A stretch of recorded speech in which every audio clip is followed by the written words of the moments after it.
très rapidement, cette idée de pédagogie différenciée a été vulgarisée sous un angle qui serait celui d'une sorte de diagnostic a priori, avec une visée d'individualisation totale, et avec, au fond, un arrière-plan, ce qui aujourd'hui s'exprime dans les théories du learning analytique, c'est-à-dire l'hypothèse qu'on pourrait comprendre exactement comment fonctionne le cerveau d'un enfant, et à partir de là, en déduire exactement les programmes d'enseignement auxquels il pourrait être soumis. Alors, je le dis ici, nous ne sommes pas nombreux, et donc je peux me permettre cette confession. J'ai joué la solidarité complète avec Louis le Grand, qui était sur cette position et qui était très attaqué. Et je n'ai pas suffisamment dit à l'époque à quel point cette conception d'une pédagogie différenciée fondée sur un diagnostic a priori et sur une sorte de déductibilité de la pédagogie par rapport au diagnostic psychologique était particulièrement dangereuse. Et ce qui devait arriver est arrivé, puisque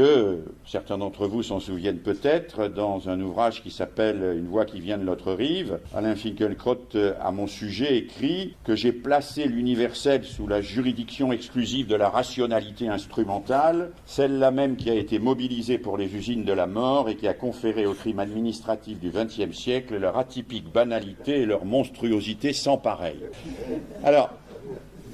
Alain Finkielkraut n'est pas un homme de nuance tout le temps, il l'est parfois, mais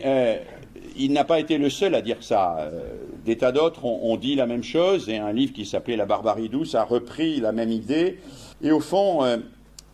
cela m'a amené à une leçon qui est une leçon que je crois très importante aujourd'hui. Il ne faut jamais faire l'économie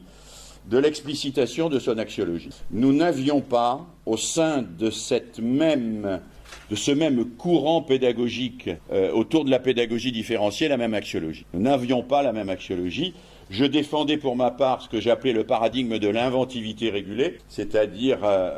on invente, on diversifie, on observe, on corrige et on est dans une relation en permanence d'adaptation de nos pratiques en fonction de ce que l'on voit. D'autres étaient dans un paradigme de l'adaptation adéquationniste et systématique à un diagnostic a priori donné comme définitif. Pour des raisons qu'on va dire de solidarité personnelle, je n'ai pas, sauf peut-être dans une note de bas de page dans un livre